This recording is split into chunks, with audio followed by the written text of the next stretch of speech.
Bom, eu vou retomar nossa história de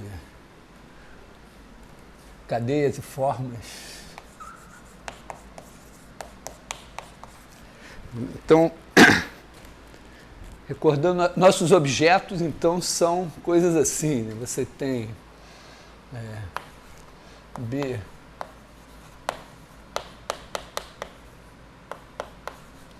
em RK, quer dizer, B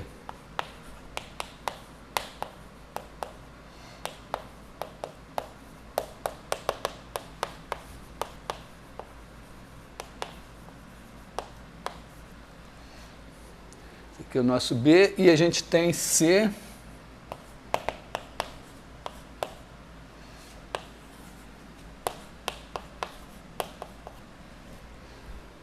princípio esse ômega aqui é um aberto, mas às vezes não é, às vezes pode ser, às vezes você tem uma coisa que está definida numa certa superfície e tal.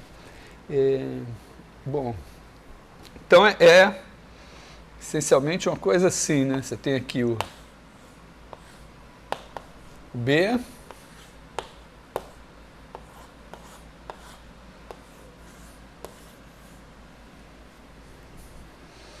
então esse aqui é o nosso, isso aqui é um bloco singular e as nossas cadeias são somas de coisas assim. Bom, então o problema é o seguinte, quer dizer, eu tenho esse cara daqui que em princípio é k-dimensional, mas ele está em Rn. E a minha ideia é definir uma integral medindo alguma coisa que tenha a ver com o volume k-dimensional desse cara, pensando abstratamente, né? E o meu mecanismo é dividir esse cara aqui em pedaços.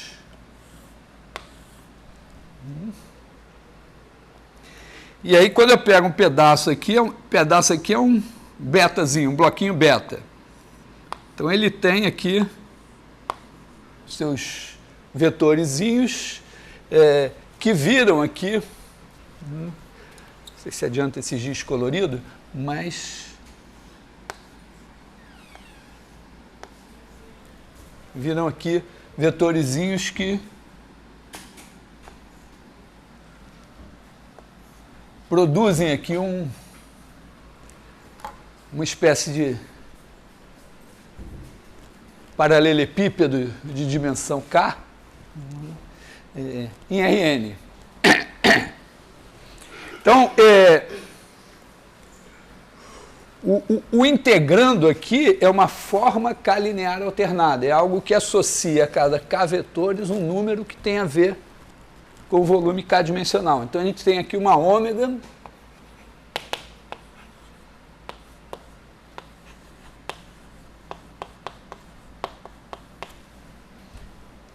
quer dizer, para cada x aqui, eu tenho ômega de x. E ômega de x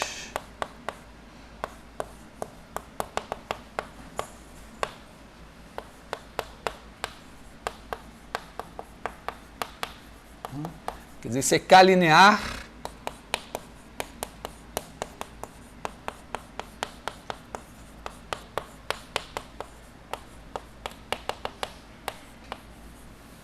é linear em cada uma das entradas e é zero quando esses caras são linearmente dependentes. Bom, indo ali no básico, né? Cada bloco desse, quer dizer, você tem aqui o bloco beta, ele é feito por vetorzinhos. Cada vetorzinho aqui é um dx1. Vou botar um beta aqui em cima, porque esse tamanho pode ser diferente de beta para beta. Os caras aqui não são todos do mesmo tamanho. E esse cara daqui, quer dizer, o xk, índice beta, é K. Então, em princípio, né, o volume de beta, né, ele é o determinante desses vetores. É o determinante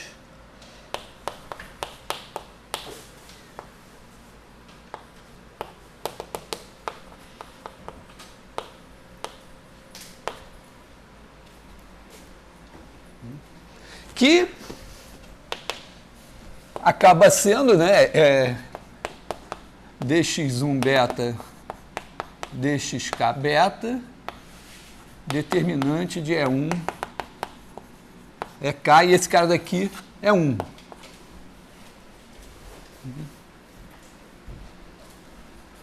Agora, esse cara daqui,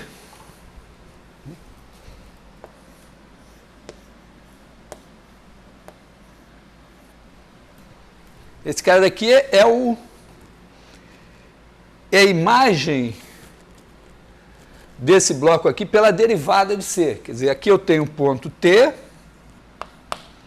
e aqui eu tenho ponto x igual a C de T. Então, esse cara daqui é o C' de T de beta. E ele é feito dos vetores, quer dizer, esse vetor aqui é o dx1 índice beta, C' de T é 1, que não custa nada lembrar, é o dx1 beta vezes... Na verdade, eu vou trocar... Eu estou usando dx1, mas eu devia usar dt1, dtk, porque eu estou usando x aqui e t aqui. Então, eu vou trocar esse x para t, para ficar mais coerente, né?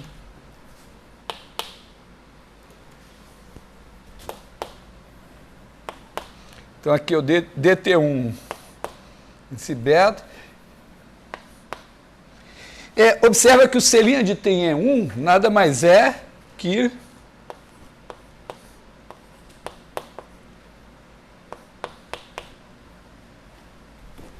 esse cara daqui é isso. E, claro, aqui você tem o dt K índice beta, C' de T é K, que é igual a dtk índice beta, derrom C, derrom tk de T. Tá? Então, se eu fosse medir o volume desse cara daqui, eu somaria esses caras aqui.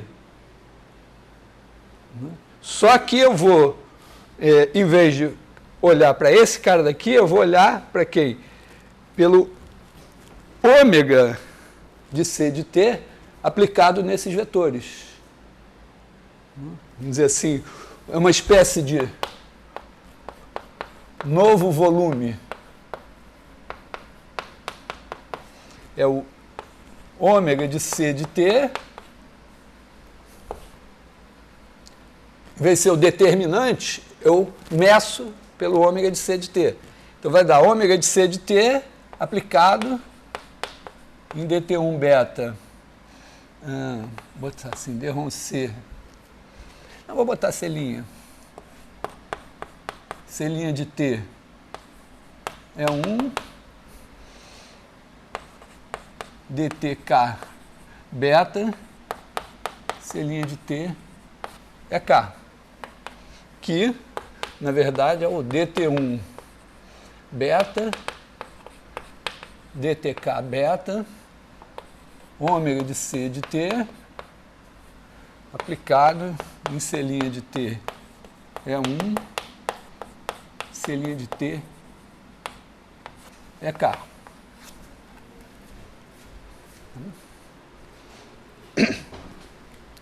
Então, eu passo, vamos dizer, o volume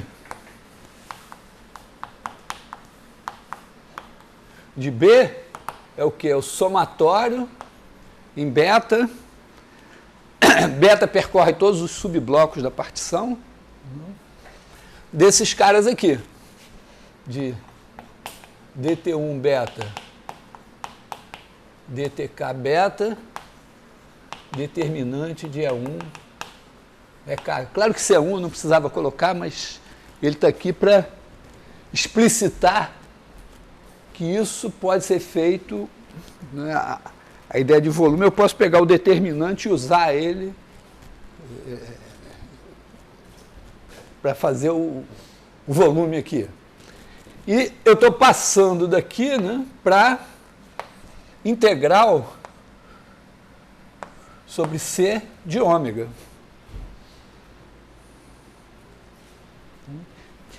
Quem vai ser a integral sobre C de ômega? Quer dizer, o volume de beta é esse daqui. Na verdade, né, aqui eu não preciso passar o limite, porque não importa qual a partição que eu faça, eu vou ter sempre o mesmo resultado. Aqui está claro que eu estou fazendo uma aproximação. Então, na verdade, eu vou ter que passar o limite. Mas, pensando na aproximação, né, eu vou ter o somatório em beta dessas coisas aqui, né? DT1 beta, DTK beta, ômega de C de T, aplicado em C' de T é 1, C' de T é K. Espero que esteja dentro do quadro na filmagem. Tá? Essa é a aproximação. Ora, eu quero, na verdade, que essa integral seja o limite disso quando a norma da partição tende a zero. Quer dizer, se eu botar aqui o limite quando a norma da partição tende a zero, não tem problema, continua sendo volume. E aqui eu preciso que seja o limite quando a norma dessa partição aqui tende a zero. Tá? Então, isso é a minha integral. Sem dúvida alguma, o que eu estou me propondo a fazer é feito assim. Bom, mas isso daqui, ó, na verdade, se você olhar, isso daqui é... Como esses caras daqui medem esses bloquinhos aqui, isso aqui é uma soma de Riemann para a integral disso. Dessa função daqui, né? Isso aqui é uma função de t. Quando eu pego os t aqui, eu calculo essa função de t e multiplico pela medida do bloquinho. Então, isso daqui é integral sobre b de ômega de C de T aplicado em C' de T é 1, C' de T é K dt. Quer dizer, dt aqui para dt1, dtk.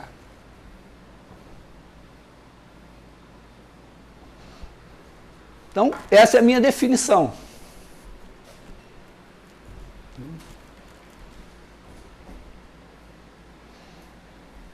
Claro, se eu pegar um campo de vetores, é exatamente isso que eu faço, né? Quando eu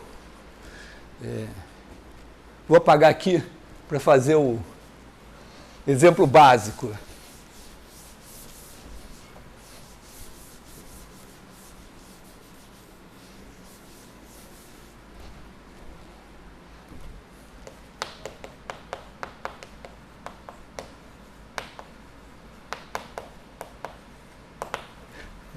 Eu faço, digamos, eu tenho f de ômega em R3, o campo de vetores. Então, a integral sobre C de f ds, a integral de superfície que eu defini, é exatamente a integral sobre B de F de C de T, escalar, dρ C, dρ T1, vetorial, dρ C, dρ T2, vou botar de T, dt. Observa, eu posso definir aqui a minha ômega de x aplicado em V1, V2 é igual a f de x, escalar, produto vetorial,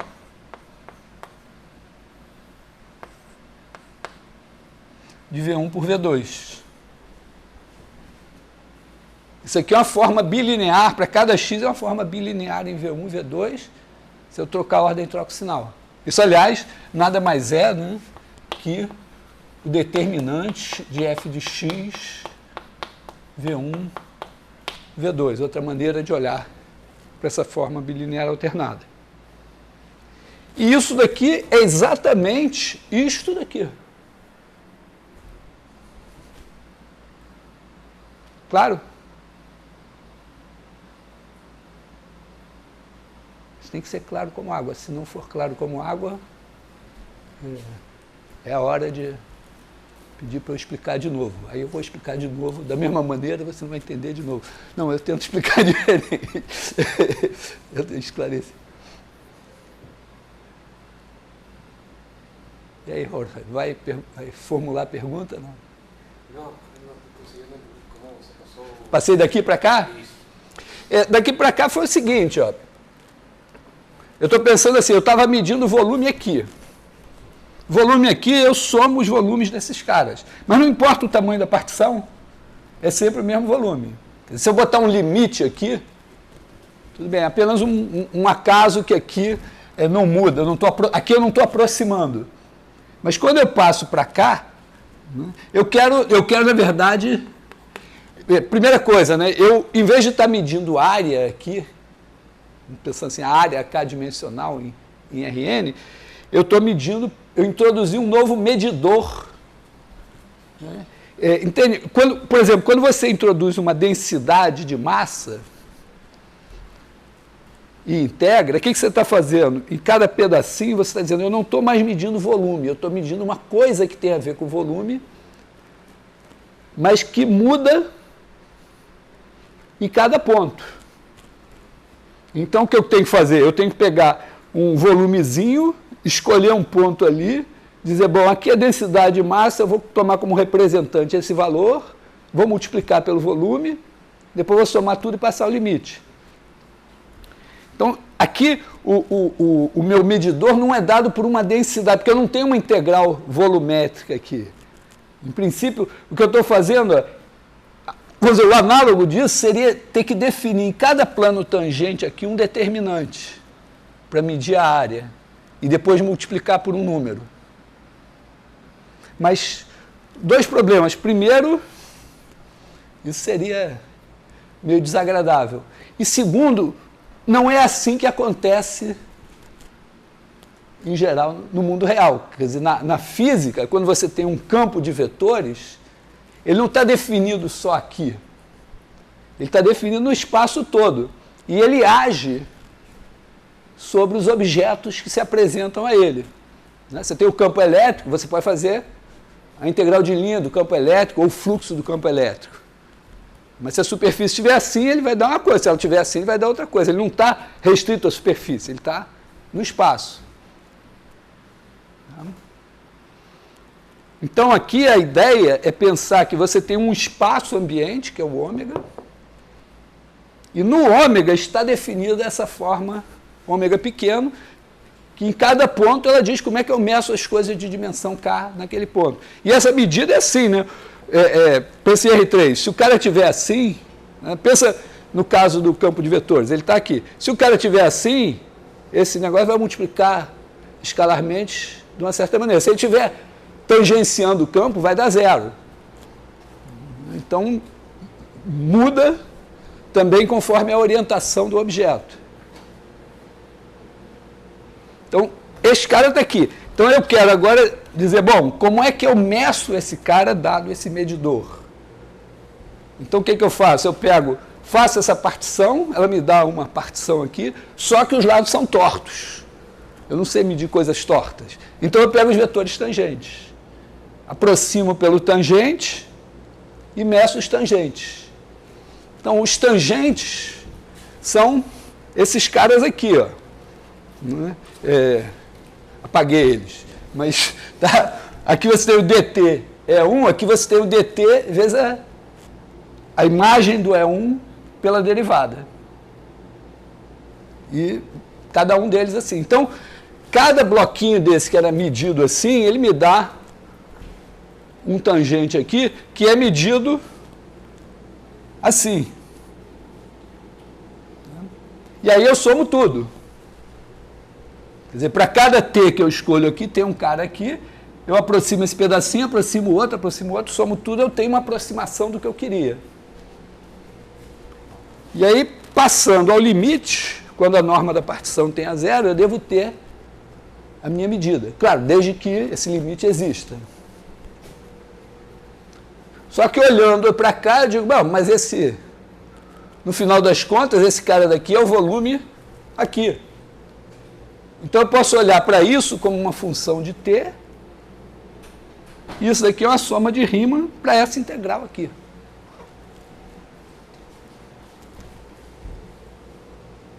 Ok?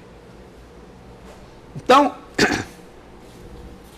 essa é a minha definição. Quer dizer, agora eu tenho os objetos, que são os blocos singulares, e as cadeias, que são somas de blocos singulares. Tenho os integrandos, que são as formas, e eu tenho a integral. E o meu exemplo básico, que é o fluxo de um campo de vetores através de uma superfície, cai exatamente nisso, porque isso aqui esconde esta forma bilinear alternada, que pode ser vista assim também. A integral de linha é mais simples, porque o campo de vetores ele dá uma transformação linear em cada ponto do espaço, né? Multiplicação escalar por ele.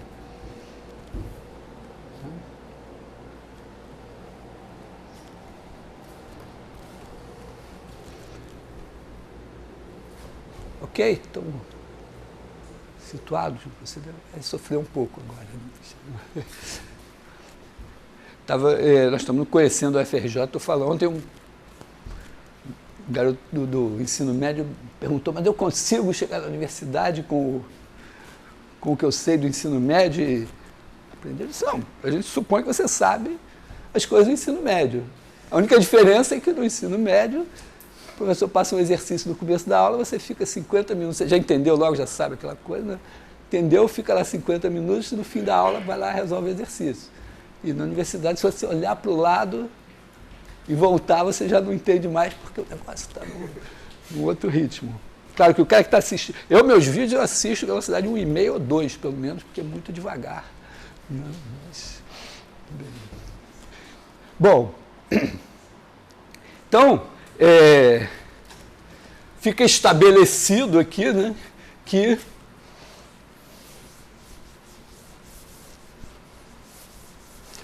nós temos a nossa integral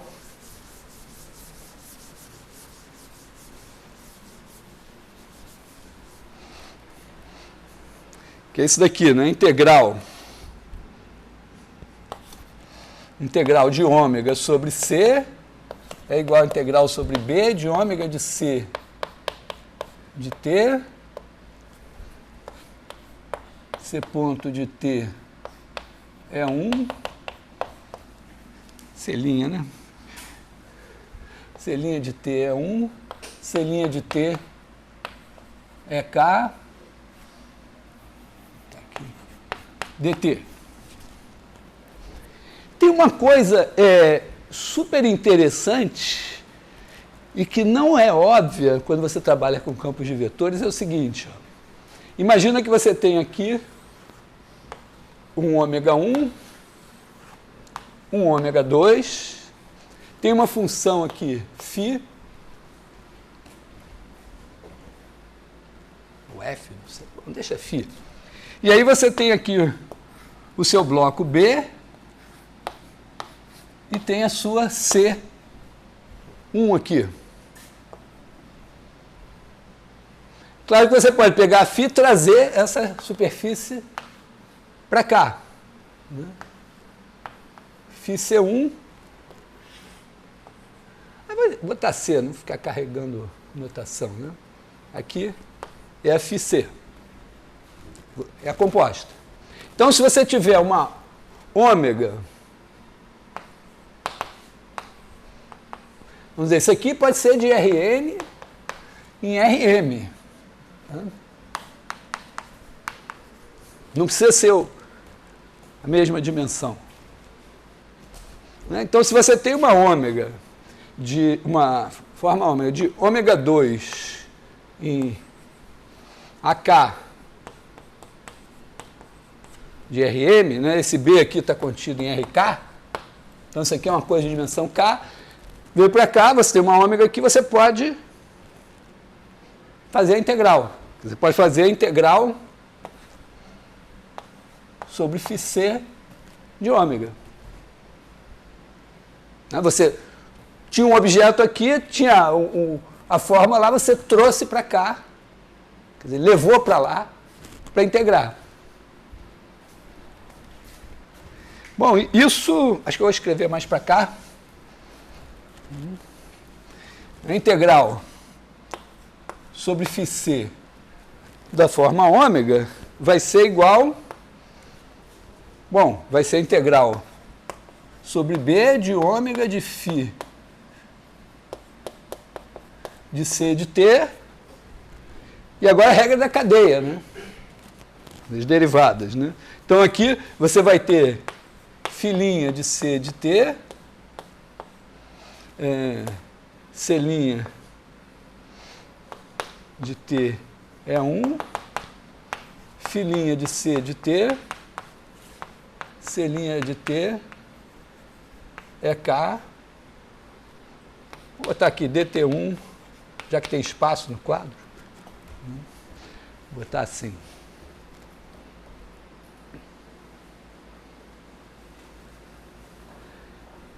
Olha só, tem aqui uma forma K-linear alternada definida aqui.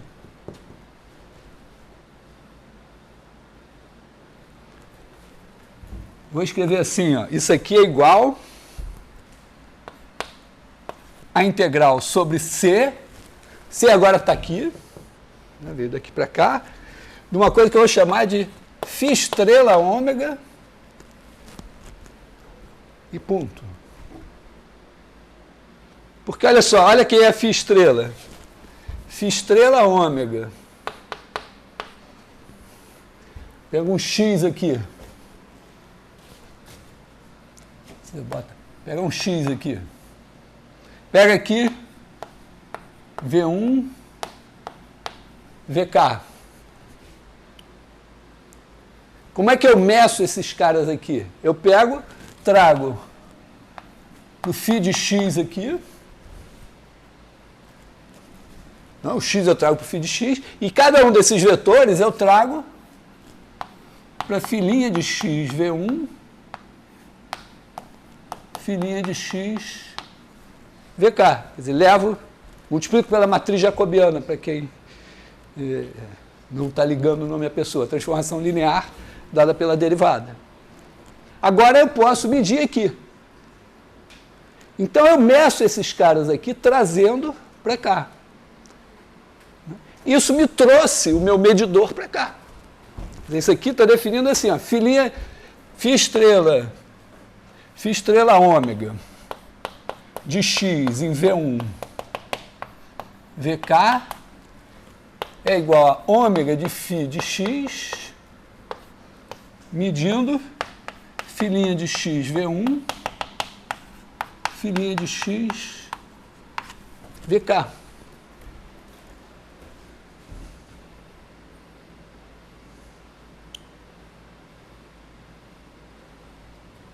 Quer dizer, é isso, eu tenho os caras aqui, eu sei medir, se eu tiver K vetores aqui, pendurados no ponto Y, eu sei medir eles por ômega. Mas eu tenho K caras aqui pendurados em X. Então eu levo pela derivada para cá e meço. Isso mediu os caras que estavam aqui. Então, observa, isso se chama o pullback.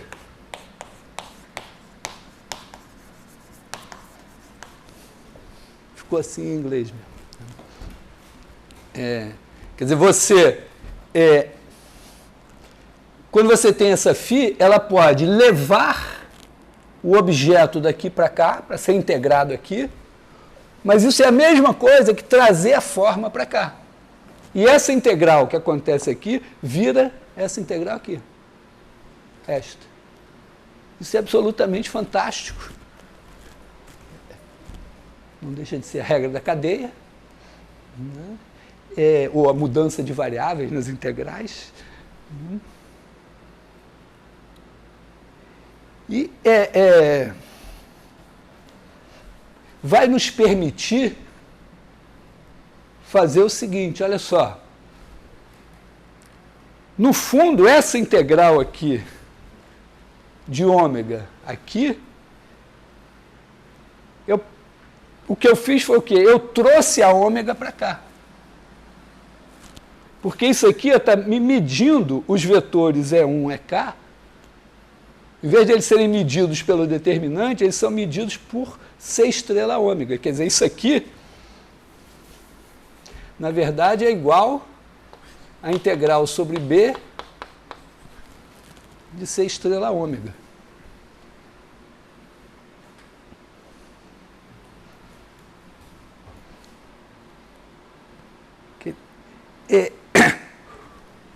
Se vocês fizerem as contas, não é óbvio, na hora que você faz isso, quando você faz o fluxo de um campo de vetores através de uma superfície, ou faz uma mudança de coordenadas, não é nada óbvio que você está pegando o campo de vetores que está aqui em R3 e trazendo para o novo campo de vetores em R2. Mas se você procurar, você acha. Mas aqui nesse quadro mais abstrato, essa ideia me parece bem simplesinha.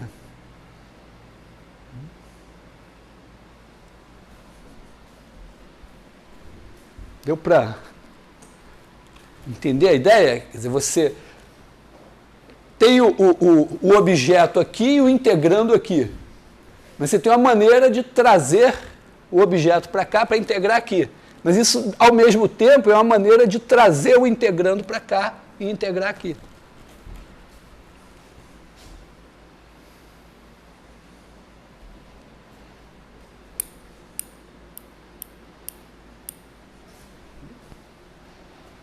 Bom, isso vai ter uma consequência muito importante, que é a seguinte: eu vou querer derivar, né? Eu tenho os objetos, tenho os integrandos, eu quero a derivada.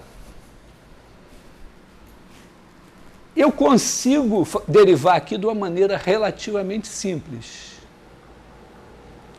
E depois eu posso olhar para cá e trazer para cá para ver o que significa, o que eu estou procurando aqui, o que significa aqui, o que isso me dá. Por que aqui vai ser simples? Porque, olha só, toda vez que eu tiver uma K-forma, eu vou olhar aqui para RK mais 1, na verdade. Né? Na verdade, aqui, né? Bom, eu tenho uma K-forma. Esse B daqui, na verdade, quando eu estou integrando assim, tudo bem, mas quando eu quiser olhar para a integral no bordo, né, quer dizer, eu vou olhar para a integral no bordo. Então, eu vou ter que ter, vamos dizer, se eu tenho aqui um K bloco, eu vou ter uma K-1 forma. Aqui que eu vou integrar no bordo. Essa K-1 forma, quando eu trouxer para cá, eu tenho como transformá-la num campo de vetores. Porque ela vai ser não importa que eu estou aqui com uma 18 forma em R37. Eu vou trazer para R19. E aí a minha 18 forma em R37 vai virar uma 18 forma em R19, que é como uma 2 forma em R3, que é um campo de vetores. Então isso vai simplificar a minha vida. Esse 19 é 18 mais... É porque eu estou procurando... Eu estou procurando o quê? Eu estou procurando o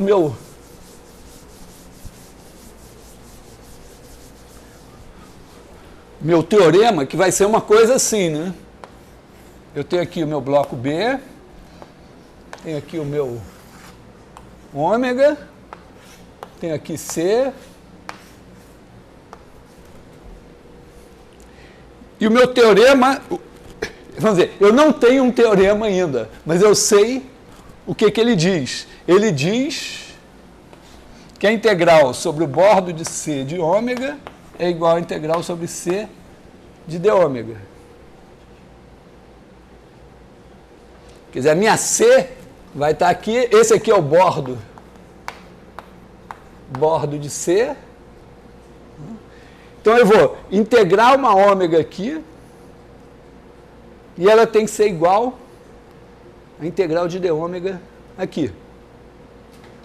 Então, se esse cara é um K-bloco, a minha ômega é uma K-1 forma.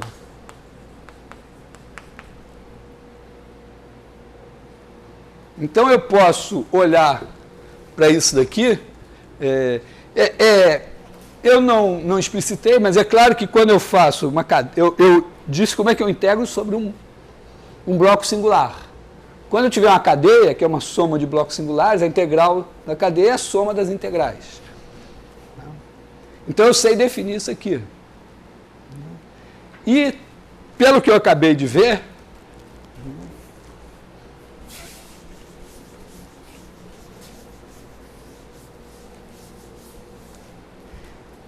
isso daqui vai ser a integral sobre B, sobre o bordo de B, de C estrela ômega. Quer dizer, assim como a integral daqui vem para cá, a integral sobre cada um dos pedaços do bordo vem para a integral dos pedaços do bordo aqui. E isso, então, vai ter que ser igual à integral sobre B de D de C estrela ômega. Se eu souber fazer isso, provavelmente eu vou conseguir fazer isso.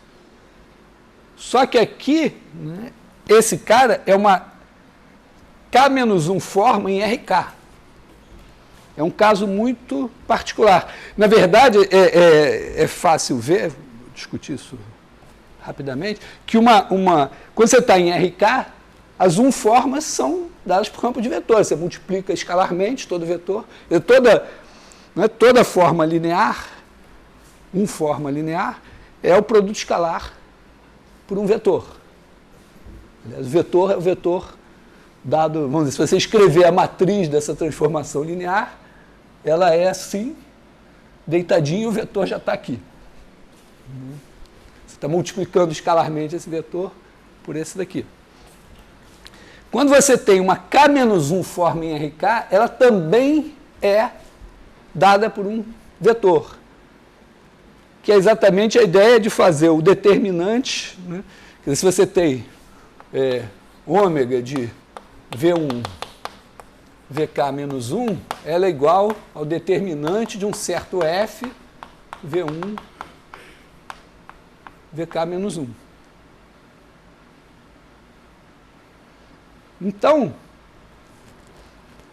quando eu tiver aqui, eu posso pensar em campo de vetores, pensar em coisas mais simplesinhas.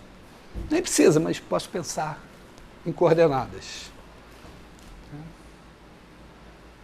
E eu sei também, né, eu espero ter entendido, que aqui a derivada, né, é integrar no bordo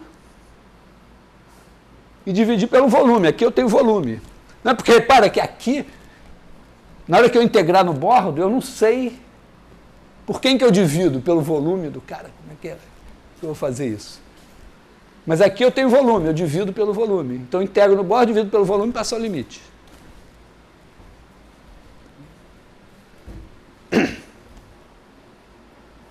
Depois eu vou ter que me virar para transformar essa igualdade numa definição desse cara daqui. Então, isso vai exigir que eu entenda a derivada aqui, que nada mais é que a divergência, e, em seguida, que eu entenda que essa derivada aqui que eu estou fazendo é como se fosse uma derivada direcional, né? Não sei se vocês entenderam isso bem, assim, quando você faz a derivada, ela é uma transformação linear. Mas como é que ela funciona? Quando você aplica no vetor, ela é a derivada direcional na direção daquele vetor.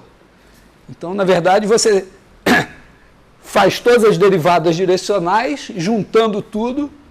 Se for uma transformação linear, você diz que é diferenciável. Eventualmente, pode dar uma zebra.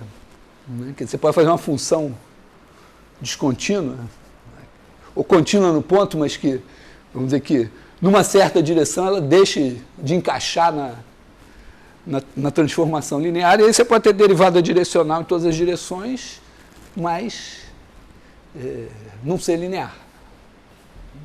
Então, aqui vai ser uma coisa assim, ó, você tem aqui o ponto, aí cada superfície que você coloca, elas passam em direções diferentes, cada uma vai ter vamos dizer, pode ter uma derivada assim. Quando tudo juntar der uma forma K linear alternada, você diz, então, essa é a derivada.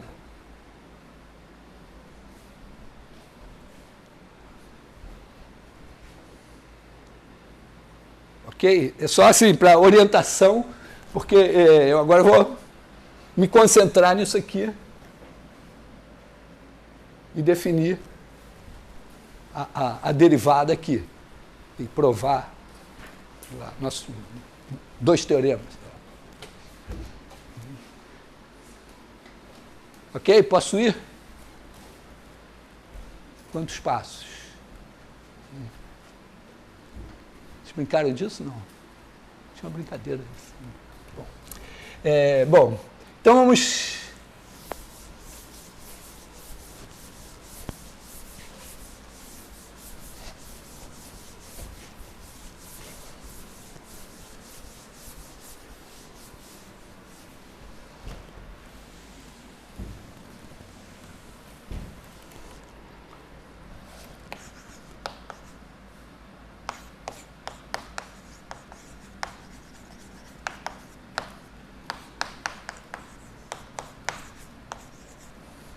Vamos estar em RK e vamos pensar uma K-1 forma.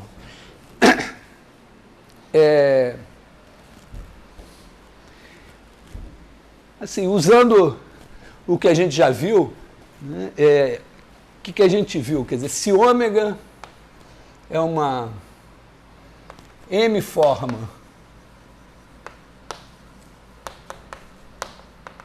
em Rn, então ômega é uma combinação linear de um monte de M formas elementares. Quer dizer, as M formas elementares são o quê?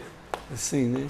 Em R3, você tem a dx1, dx2, que é o seguinte, você pega vou botar eles aqui em cima, pega o vetor U, o vetor V, projeta eles aqui no chão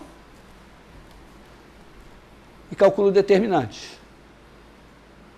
dx1, dx2 de UV é igual ao determinante de π3U, π3V. O que é π3U? É igual a U1, U2. π3V é igual a V1, V2. Então, você tem esses caras aqui, esse aqui é o π3V, π3U, projetor. E agora, isso daqui é o 1 V2 menos o 2 V1. Tá ok?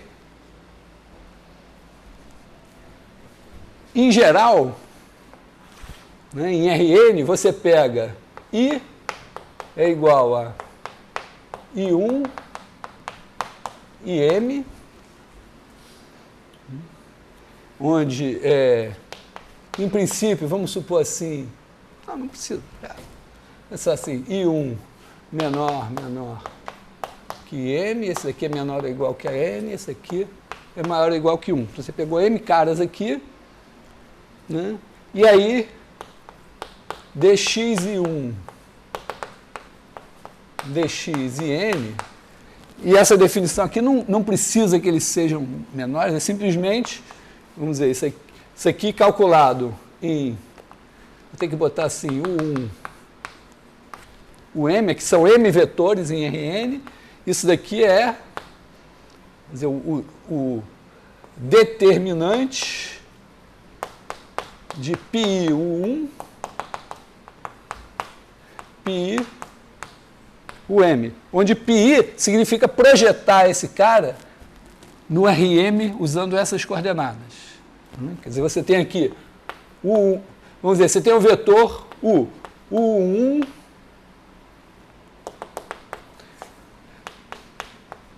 o N1.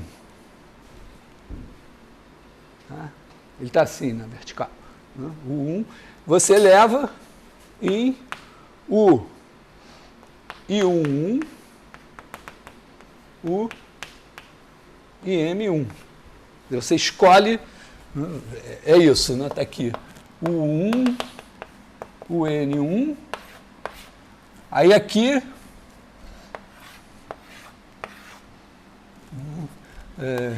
vamos dizer assim, você pegou o I1, o I2, o e M, esqueceu as outras coordenadas. Né? Projetou ele no subespaço de dimensão M dado por esses caras.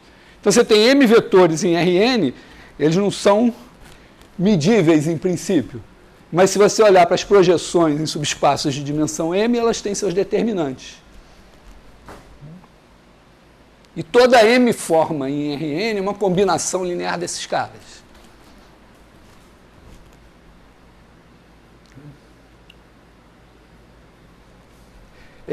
Não estou dizendo que isso é trivial, assim, eu vi, mais ou menos, mas merece aí uma horinha de... Vamos dizer, se você não estudou determinante, direito e tal, merece um dia de estudo esse negócio.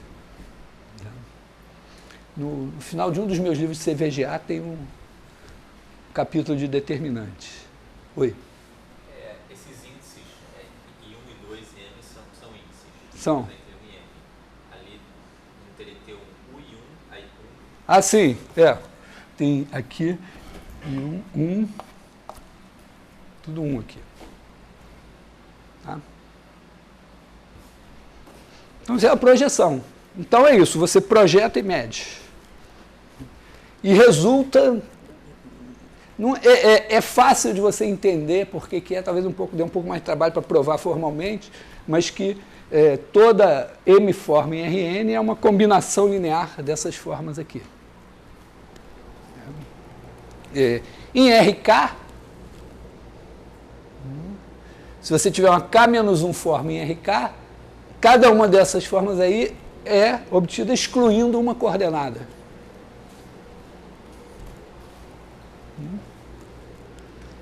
Então, em RK,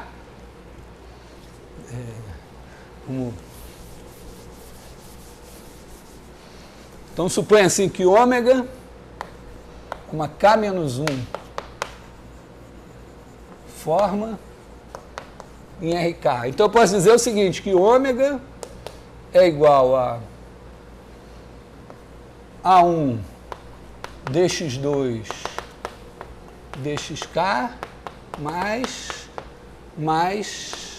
AK dx1 dxk menos 1. Onde vamos dizer, aqui no meio tem AI dx1, dxi de chapéu, dxk. Tá? Então tem K caras.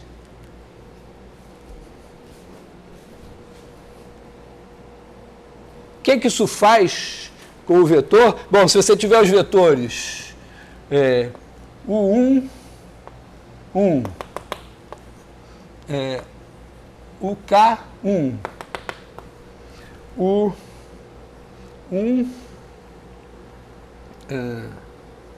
K-1,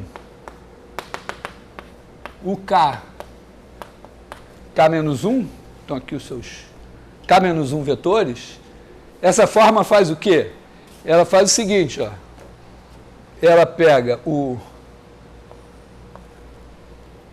A1 aqui, o menos A2 aqui,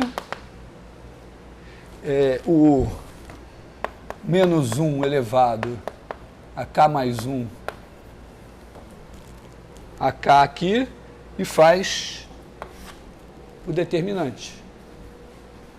Né? Porque quando você faz esse determinante, você pega o A1 e multiplica pelo determinante menor aqui. Que é exatamente o que isso está fazendo. Depois o outro vai pegar o A2 e vai multiplicar pelo determinante menor aqui assim, só que no determinante aqui é menos. Então tem um campo de vetores aqui, ó. Esse daqui,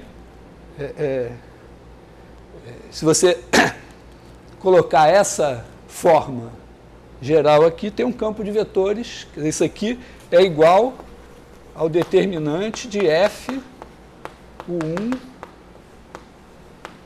o K menos 1, onde F índice I é igual a menos 1 elevado a I mais 1, aí. Ok?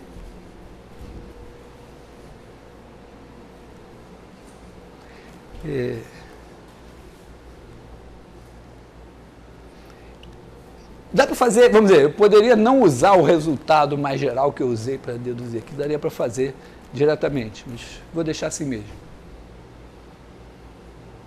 Tá claro? Quer dizer que eu posso, quando eu tiver, né, assim como em R3 eu penso um campo de vetores e faço o fluxo, porque no fundo isso aqui também, ó, é o produto escalar do vetor F pelo produto vetorial desses K-1 vetores, que é um produto vetorial, é um vetor que é perpendicular a todos eles e cuja norma é o módulo do determinante entre eles. Bom, então eu posso, na verdade, quando eu tenho uma K-forma em RK, eu posso dizer assim, ômega é igual, vamos dizer, ômega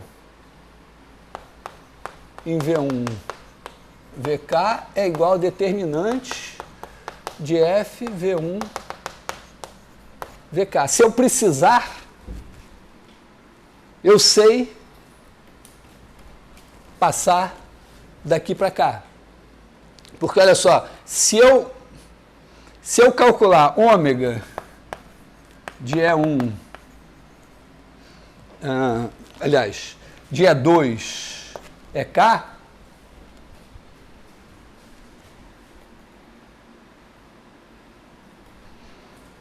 o que vai acontecer? Eu estou pegando K-1 vetores aqui, que todos têm a primeira coordenada nula. Então, se eu pegar o A1, vai dar A1 vezes 1. Mas se eu pegar o A2, aí o determinante aqui vai ter uma linha nula, vai dar 0. O A3 vai dar 0, etc. Então, se eu calcular isso aqui, isso é igual a A1. E se eu calcular, ou calculando aqui diretamente, né?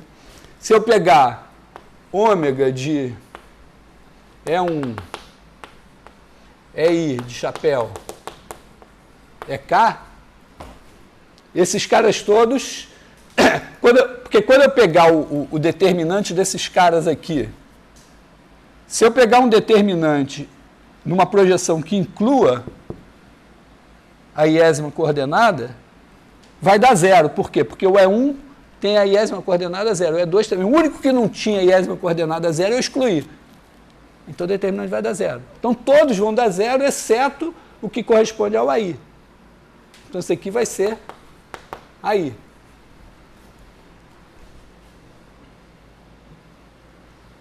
O que também significa que, pela correspondência aqui que eu fiz, né? Deixa eu descarregar meu quadro.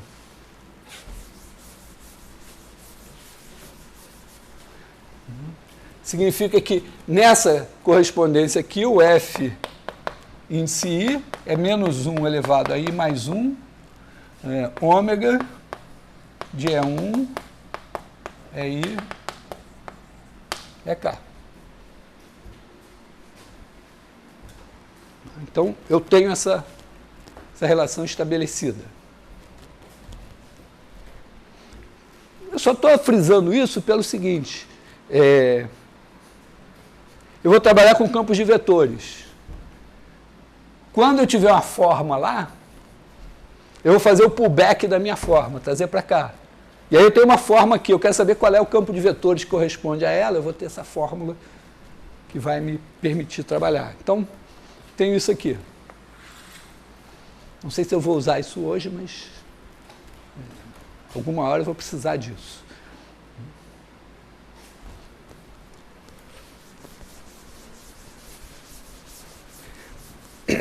Bom, podemos adiar a compreensão mais profunda disso daqui e pensar em campos de vetores e fazer a derivada.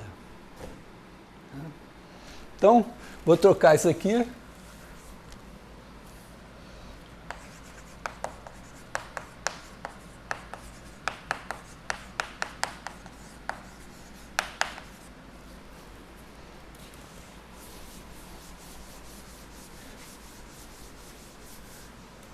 Bom, eu vou pegar o campo de vetor, eu posso pensar um campo de vetor em RK como uma U-forma, uma coisa que eu faço integral de linha, essa parte óbvia, né? Então, como K-1 formas.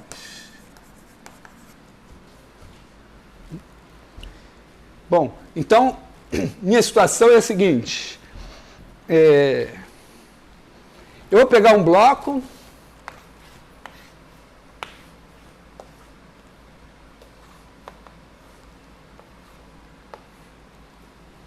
não sei se a minha perspectiva está muito certa, mas aqui é o bloco B. Tem uma barraquinha da arquitetura lá embaixo, tem até umas coisas com 2 pontos de fuga, bonitinho. Assim. Tem o meu bloco B, e eu vou pensar que eu tenho um campo F, né, B está em RK, F de B em RK. E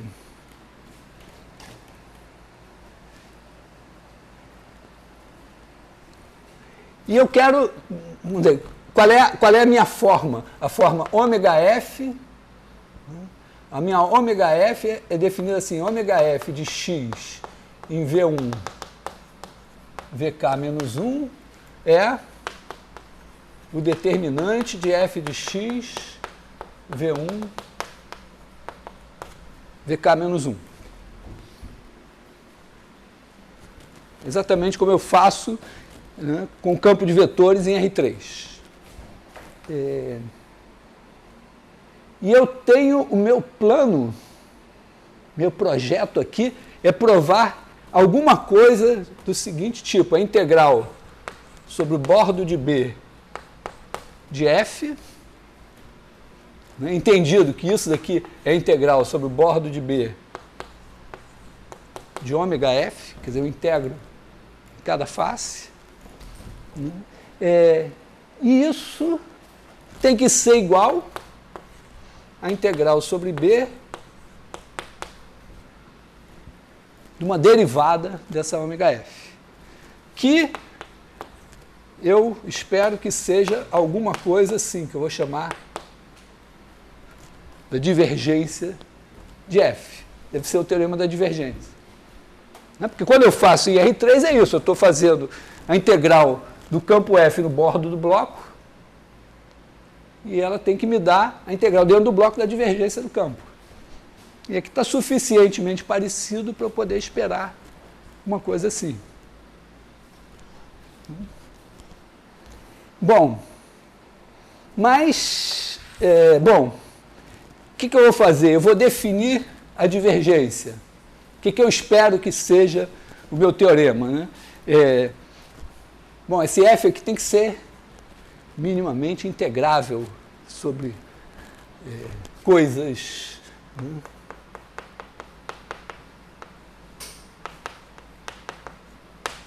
Sobre K-1 coisas. K-1 blocos, digamos.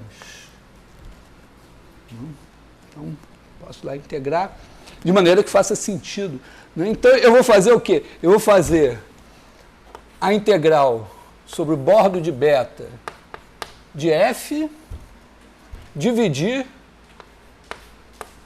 sobre o volume de beta, passar o limite quando beta tende a x, e isso tem que ser a divergência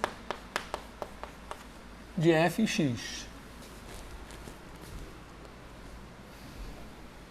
É o que todos os físicos sabem, mas poucos ousam dizer, porque eles têm uma certa reverência pela matemática. Então, eles dizem que a divergência é d-ROM F1, d-ROM x1, mais d-ROM F2, d-ROM x2, mas a divergência é isso aqui. Então, eu vou definir a divergência assim, e vou supor que ela existe. Eu vou introduzir uma hipótese de que significa isso daqui, né? Bom, tá claro, né? Eu pego o x, pego bloquinhos que diminuem para x,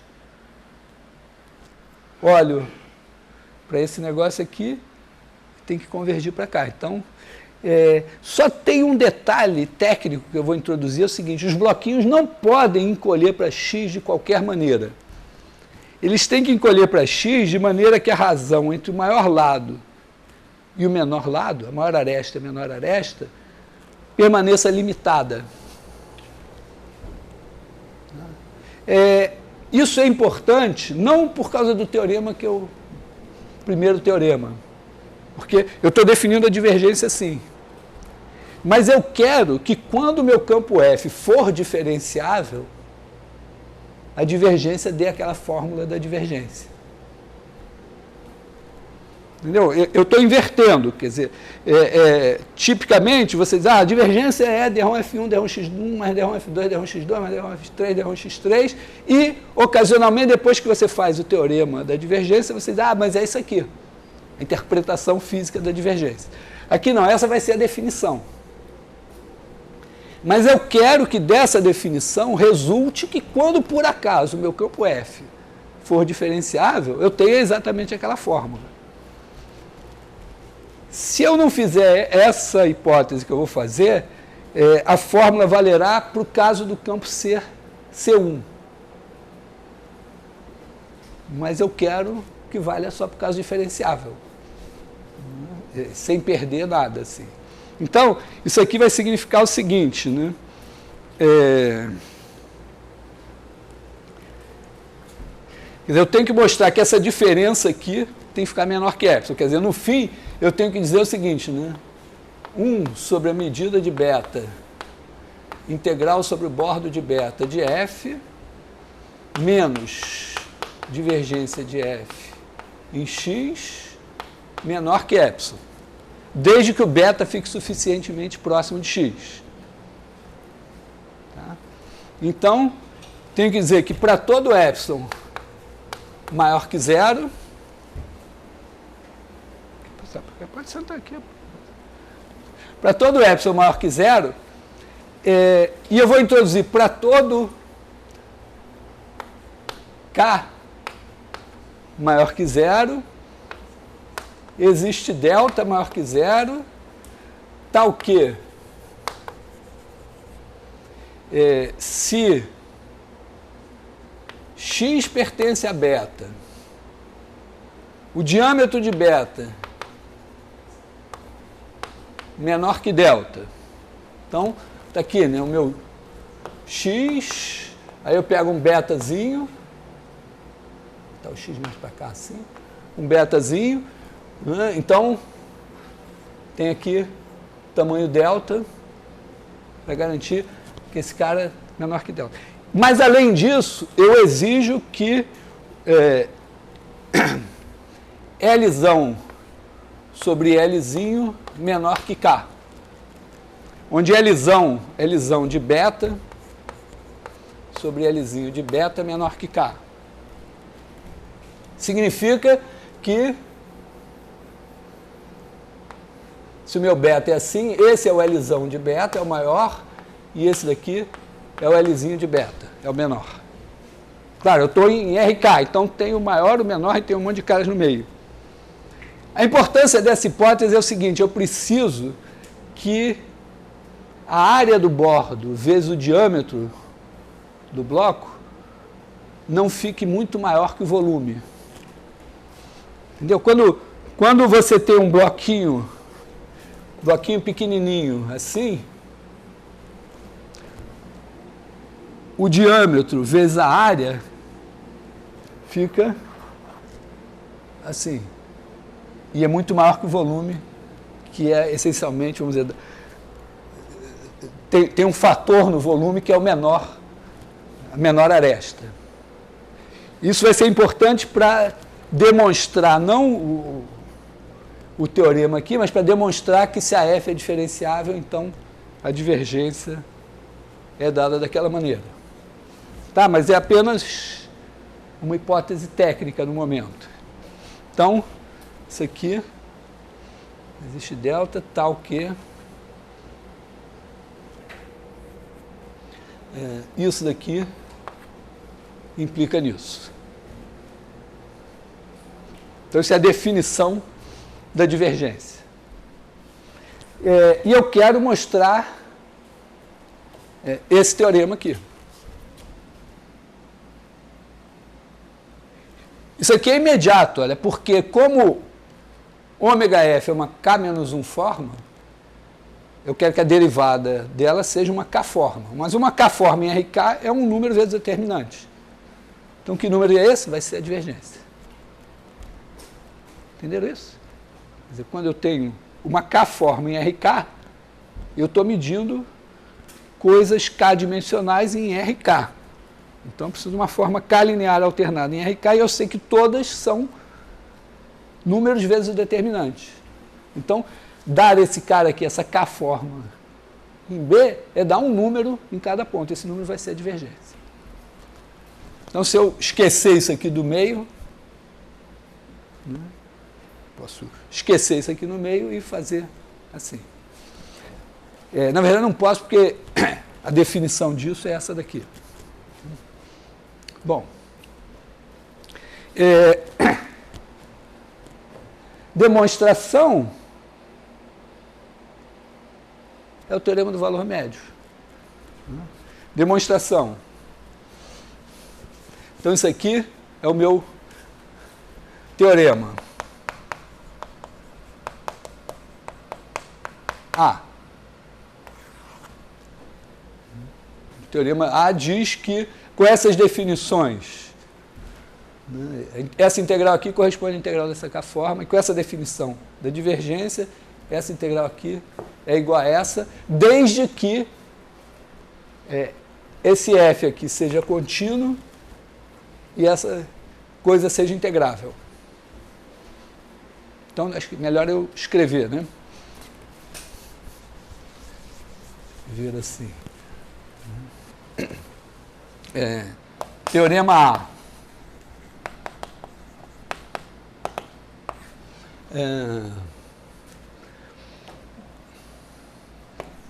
Se F é contínuo em B.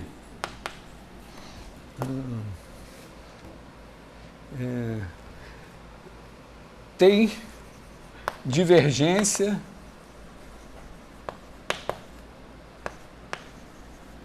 no interior de B e integral sobre B da divergência de F existe, quer dizer, se a divergência é integrável, então a integral da divergência em B é igual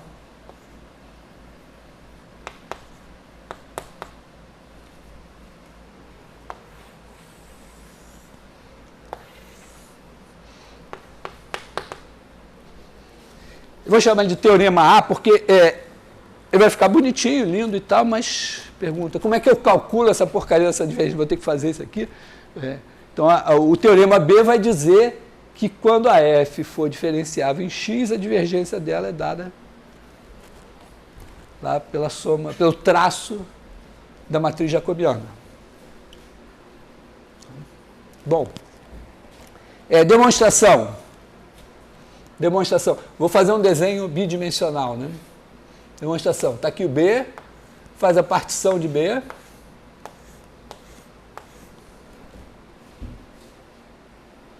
E aí, é óbvio que vale aqui em geral, né? A gente já viu isso, que quando você faz, um exercício de certa forma que eu deixei, mas é meio óbvio. Né? Quando você parte um bloco, faz uma partição de um bloco, a integral de uma forma no bloco todo e a soma das integrais nos bloquinhos. Mas mais ainda, se você tiver uma forma que se integra no bordo, uma K-1 forma, a integral no bordo do bloco é a soma das integrais nos bordos.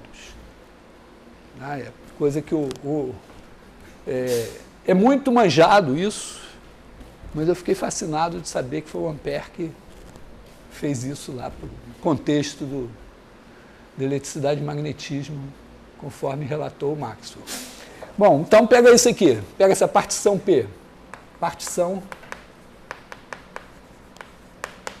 P de B. E aí você escreve a integral sobre o bordo de B de F é igual a somatório em beta das integrais sobre o bordo de beta de F.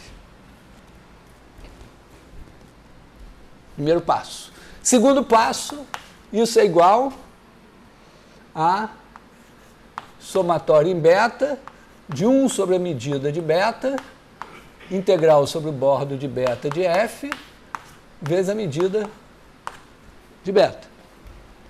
Dividi e multipliquei. Agora apareceu isso aqui. Então, usando um lema da física, quando a norma da partição tende a zero, quer dizer, quando esses caras encolhem, isso aqui tende para a divergência, isso aqui tende para o dV, e isso tende para a integral volumétrica da divergência. Então, é óbvio, vamos dizer, eu só quero destacar o seguinte, essa definição torna este teorema óbvio. Em vez de ser um misterioso teorema, que cai do céu um enunciado e uma demonstração e tal, ele é a consequência mais natural do mundo dessa definição. Essa definição foi feita para esse teorema. Pô, se a aula tivesse sido ontem, eu diria que isso é uma homenagem ao Dia dos Namorados, mas foram feitos um para o outro. Mas como nós somos matemáticos, nós vamos ter que dizer que isso aqui, pelo teorema do valor médio, o teorema do valor médio vai dizer o quê? Que quando eu integrar isso aqui no bordo e dividir pelo volume, tem um cara, já que o campo F tem divergência, tem um cara aqui no meio, né, tal que isso daqui é a divergência de F em um certo x índice beta vezes a medida de beta. Então, isso aqui é pelo teorema do valor médio, que eu basicamente demonstrei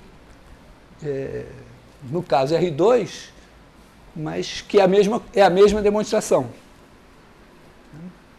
Então, por isso daqui, você tem isso daqui, e isso daqui é uma soma de rima dessa integral. Então, quando a norma, já que eu estou supondo, então estou usando também hipóteses minimalistas. Estou supondo que essa divergência existe no interior e que essa integral existe.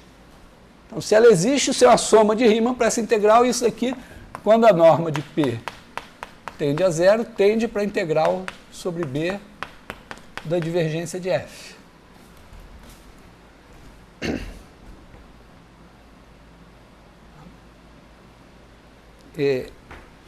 Esta hipótese aqui está aqui para poder aplicar o teorema do valor médio. E ela também, como eu já falei, tem que ser entendida não no sentido de que o campo é contínuo em cada ponto, mas que quando eu vario, eu pego uma coisa K-1 dimensional e faço ela andar, a integral varia continuamente.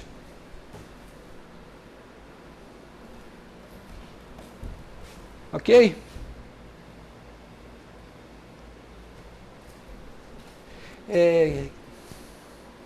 Minha dúvida, o que eu faço agora? Eu demonstro o teorema do valor médio de novo ou eu demonstro o teorema B?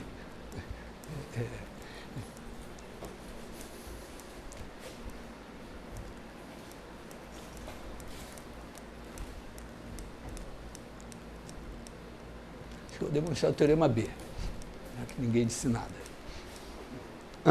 O teorema B vai dizer que se F é diferenciável no ponto X, esse bicho aqui é o traço da matriz jacobiana.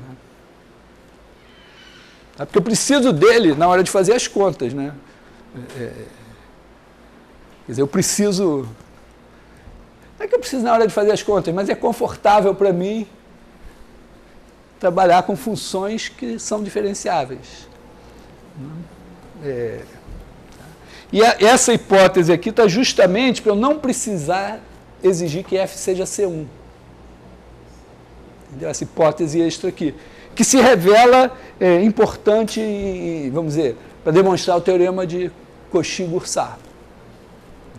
Vamos dizer, a lenda que existe ainda no meio matemático é que o teorema de Cauchy é o caso C1 e o Goursat fez um teorema porque o teorema de Green não vale no caso não C1. Aqui ele está, vamos dizer, ele vai ter um teorema geral que diz que vale e que, em particular, o teorema de Cauchy-Goursat é consequência disso.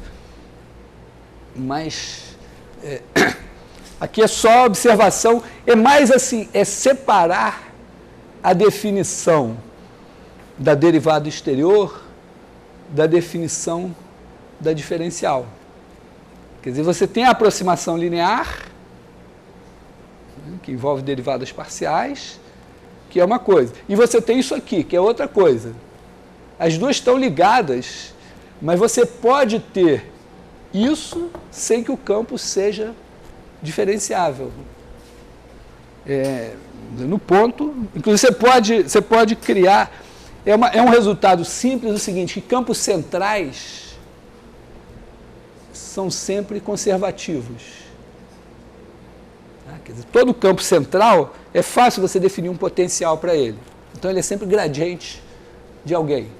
Como ele é gradiente de alguém, a integral de linha dele em qualquer caminho fechado é zero. Mas você pode construir um campo central que seja só contínuo e não seja diferenciável. Ele é gradiente de alguém. Como ele é gradiente de alguém, a integral de linha dele é zero.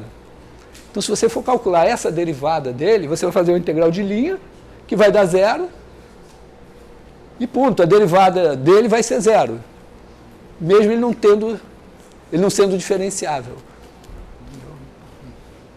Então, as duas coisas são realmente independentes. É meio como dizer assim, você tem funções diferenciáveis, você usa a série de Taylor, mas nem toda função diferenciável é dada por uma série de Taylor. Bom, então, isso daqui. Então, o teorema B é dizer que esse limite daqui existe quando f é diferenciável. Aí eu poderei tirar como corolário, né, uma espécie de teorema A mais B, que é, se o campo F é contínuo em B e diferenciável no interior de B com divergência integrável, então vale o teorema da divergência. Então, vou fazer aqui.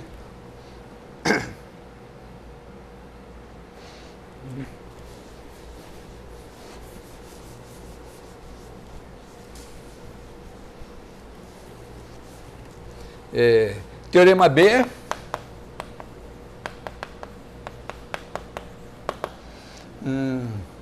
Posso pensar assim, pegar aqui ômega.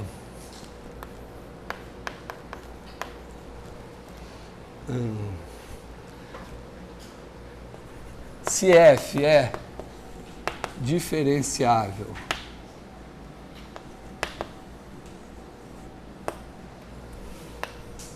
em X, então existe e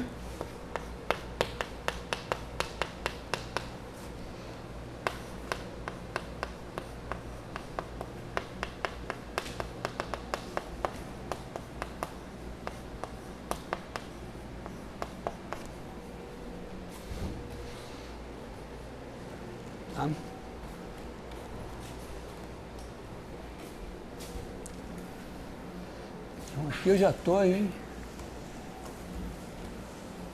Esse aqui é o teorema da divergência, já. Quer dizer,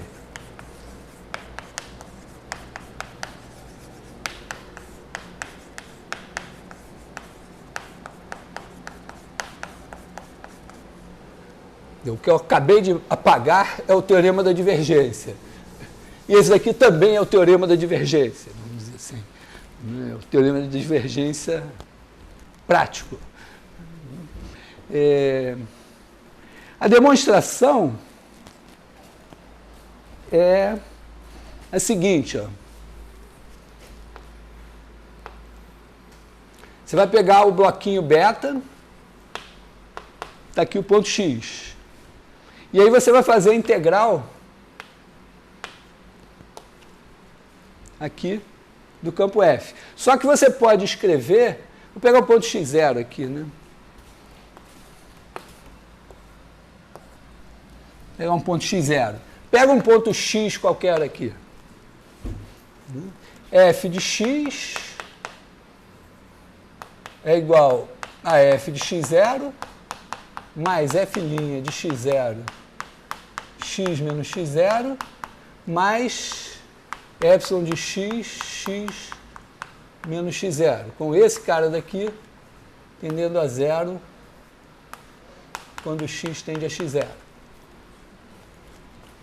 Então, nós vamos olhar para essas três integrais. A primeira vai dar zero, a segunda vai dar a divergência, e a terceira vai dar zero. A primeira vai dar zero por quê? Porque você está...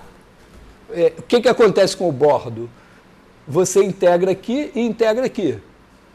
Como esse campo aqui é constante, e você está integrando nesse negócio aqui, vamos dizer, as variáveis aqui são as mesmas. Por quê? Porque o f é o mesmo aqui e aqui. Então, quando você integrar o campo aqui e integrar aqui, aqui tem o valor e aqui tem menos ele. Então, a única coisa que importa aqui é que os pares de faces do seu bloco têm sinais opostos. Entenderam isso? Eu estou integrando uma constante aqui. Então, eu vou ter essa constante multiplicada por alguma coisa que é sempre a mesma coisa e vai dar um número. Aqui eu tenho a mesma constante com as mesmas coisas, só que aqui é o sinal oposto. Então, essa parte daqui, a integral sobre o bordo de beta de f de x0, como de qualquer campo constante, vai ser zero.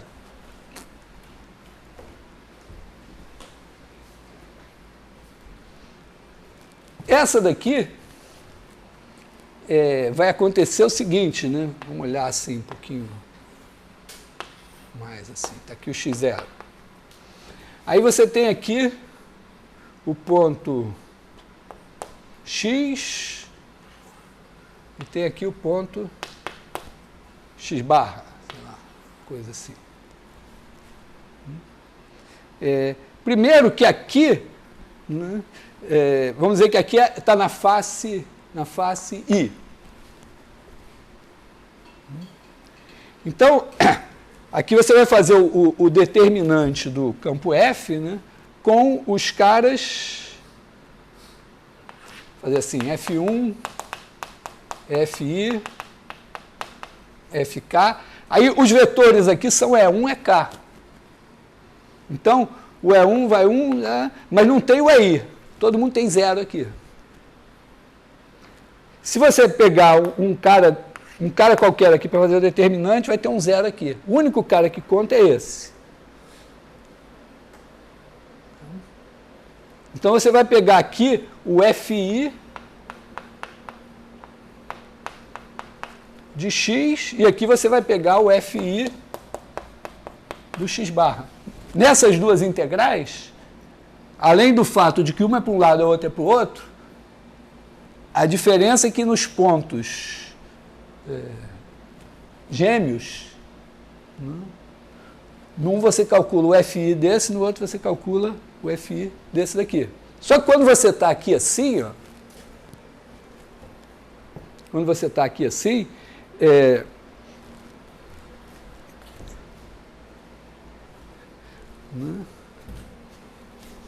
na verdade, você está calculando esse campo daqui. Então, você está fazendo F' de x0 vezes x menos x0, e aqui você tem F' de x0, x barra menos x0. E como eles, vamos dizer, você tem uma integral para cá, outra para cá, então vai ter um menos o outro. Então você vai ter um menos o outro. Então você vai ter F' de x0, vamos dizer que seja x menos x barra aqui. X menos x barra. Então você faz esse menos esse, vai ficar x menos x barra, porque os x zeros cancelam. Então você vai ter isso daqui. Mas o F' vezes isso daqui, isso aqui é o vetor EI. Quer dizer, isso aqui é o vetor, vamos dizer, LI, isso aqui é o lado I do bloco, vezes o EI.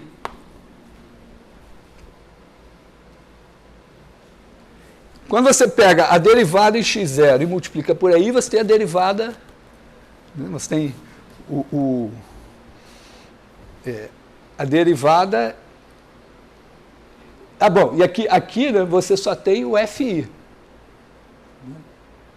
Porque você já, vamos dizer, você já, na hora que fez o determinante, aplicou a forma aqui, você só tem o FI.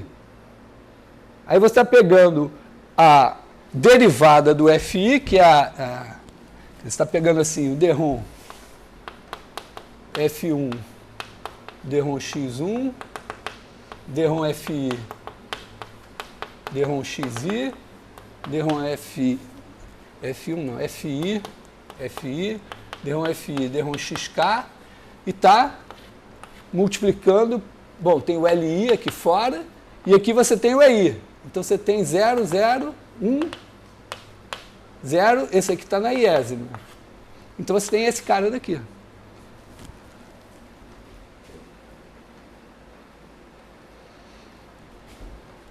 Então aqui você tem, né, o resultado, vamos dizer, em cada uma daqui, você tem derrom FI, derrom xi de x0, LI, integrado aqui, já tem, vamos dizer, é o mesmo caso, só, quando você fez essa diferença, você já botou esse volume aqui, essa integral, né, no bloco índice I, né, que é esse daqui. E esse daqui também. Estão entendendo o que eu estou falando? Quer dizer, quando você está fazendo a integral aqui, você está parametrizando pelo bloco índice I, que é o bloco que tirou a iésima coordenada. Tá? Essa, vamos dizer, é a face que está aqui. A iésima coordenada está aqui. Então, esse cara daqui tem todas as coordenadas menos a iésima. Então, vamos dizer, como esse número aqui é constante, na verdade, você está tendo Drom FI, Drom XI em X0 vezes LI vezes o volume do BI. Só que o volume do BI é o produto dos outros lados menos esse. Então, isso daqui é o volume de B. Quando você dividir pelo volume de B, vai sobrar isso aqui. Nesse par de faces. E em todos os outros vai acontecer a mesma coisa. Então vai aparecer a divergência. Só que é preciso, né, que essa conta dê certo em cada caso. Né? Para ela dar certo, né, tem um problema, porque na hora que eu fiz o determinante, né, na hora que eu fiz o determinante, eu usei o FI vezes o outro lá, mas tem um menos 1 elevado a I mais 1. Lembra disso? Quer dizer, quando... Deixa eu...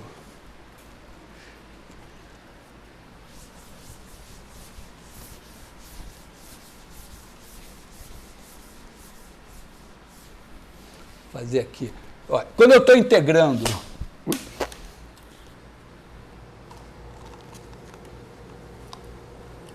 Quando eu estou integrando nessas faces aqui, as faces I,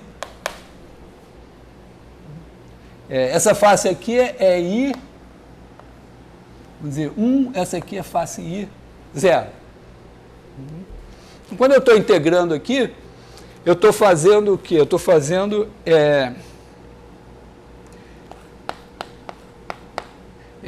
vamos dizer, f de x vezes os vetores dessa face aqui. Então, estou fazendo o determinante de f de x é 1, é I de chapéu, é K.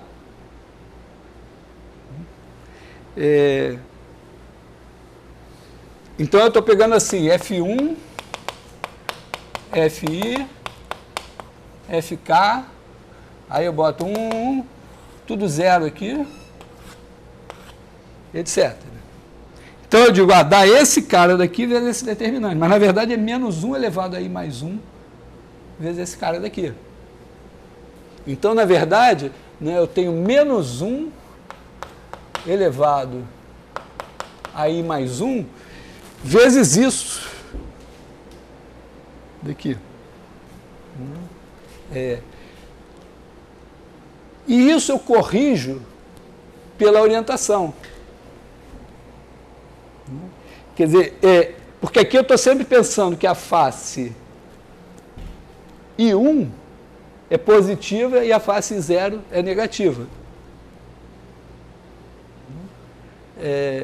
Mas para isso acontecer, eu tenho que botar aqui menos 1 elevado a I mais J.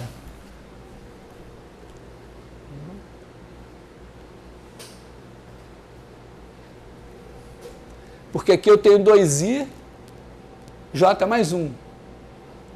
E aí, quando J for 1, dá positivo, e quando J for 0, dá negativo. Entenderam? Quer dizer, quando eu faço... Porque a integral na face, a minha face tem uma orientação. Eu disse que eu ia colocar, que eu ia dizer que o bordo de B é igual a somatório de I igual a 1 até K, do somatório de J igual a 0 até 1, de menos 1 elevado a I mais J, vamos dizer, B índice I. Esse menos 1 elevado a I mais J está aqui, porque aqui eu tenho menos 1 elevado a I mais 1. Então, se eu botar menos 1 elevado a I mais J, aqui, quando J for 1, dá par, dá 1. Quando J for 0, dá menos 1, que é o que eu quero. Então, eu estou agora justificando essa definição. Tá? Para usar, para que eu tenha, vamos dizer, a justificativa é meio, vamos dizer, podia não ter feito, mas aí a divergência ia ter uma definição feia. Então, para que a divergência fique bonitinha, eu faço essa definição de bordo.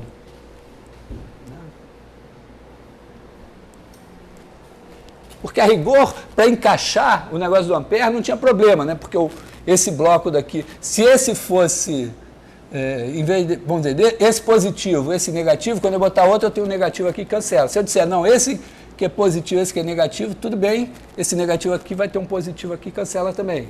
Não seria esse o problema. Mas essa definição. Então, na hora que eu fizer a conta desse pedaço daqui, vai dar a divergência. Tá? Acho que eu vou ter que escrever isso para vocês estudarem. E essa última daqui,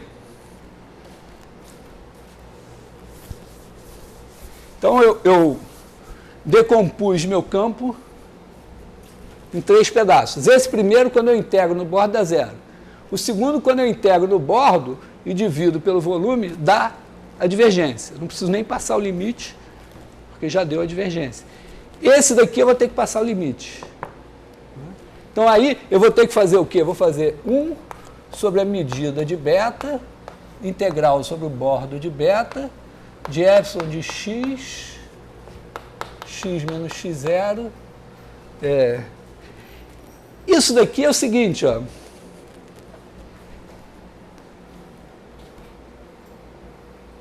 X menos x0 é menor que o diâmetro de beta. O diâmetro de beta, na pior das hipóteses, é raiz de n, raiz de k, né? Eu tenho, acho que é raiz de k vezes o maior lado. Então, isso aqui é menor que raiz de k Lzão de beta. E esse daqui tende a 0. Mas tudo bem. Então, isso daqui, se eu pegar isso daqui, é menor ou igual que 1 sobre... o pior que eu posso ter aqui vamos dizer... Bom, deixa aqui ainda, medida de beta. Então, aqui eu vou ter raiz de k L de beta. Esse epsilon daqui, vamos dizer, eu posso dizer que epsilon de x é menor que alguma coisa. Vou chamar de epsilon mesmo. Tá? Então, isso aqui é menor que epsilon. E aqui o bordo de beta... Bom, bordo de beta eu tenho 2 vezes k faces. Então, vou fazer o pior aqui. 2 vezes k L de beta elevado a k menos 1. Tá? Suponho que todas as faces eu majoro pelo produto da maior aresta por ela mesma, k menos 1 vezes. Tá? Então, 2 faces, toda face é menor que isso. E esse cara daqui, bom, esse cara daqui, eu posso, já que ele está no denominador, eu posso botar L de beta elevado a k. É o mínimo que ele poderia ser. E aí eu tenho L de beta elevado a k aqui, Lzinho de beta elevado a k. Como essa razão está limitada, isso daqui é menor ou igual.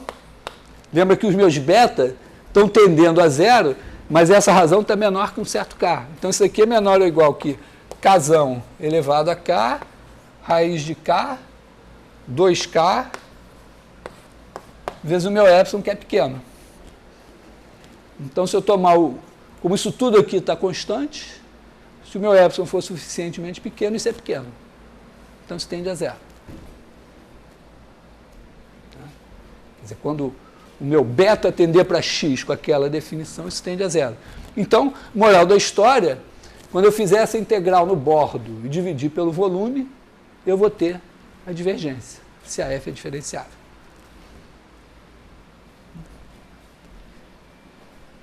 Então, demonstrei o teorema B. Então, tem o teorema A, tem o teorema B. O teorema A mais B vai me dizer que se o meu campo... Então, teorema A mais B...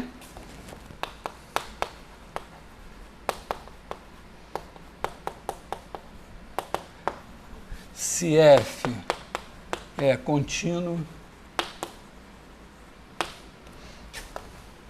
em B e diferenciável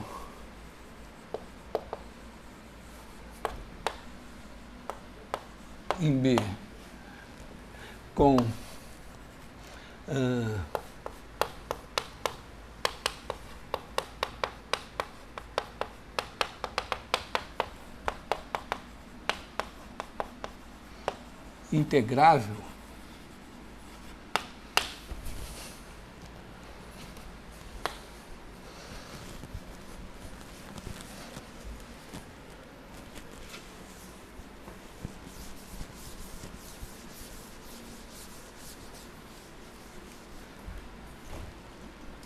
integrável, em B,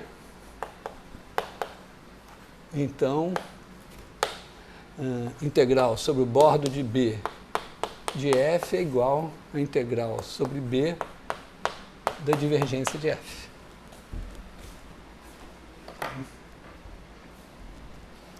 Então, eu acredito assim que eu tenho aqui um teorema, vamos dizer, uma definição de derivada em que eu consigo acreditar e que torna óbvio um teorema que era vamos dizer, o teorema A. O teorema B é um alento, né? Você dizer, bom, quando a função é diferenciável, então a divergência existe. E é uma coisa, vamos dizer, mais legal porque ele limpa as hipóteses, as demonstrações usuais, diz, não, ele tem que ser C1, ou cada derivada parcial tem que ser integrável e tal. Ele está com hipóteses minimalistas, exatamente iguais às do teorema fundamental do cálculo em dimensão 1. Claro que no teorema fundamental do cálculo não tem a razão entre o maior lado e o menor lado, porque não tem maior lado e menor lado.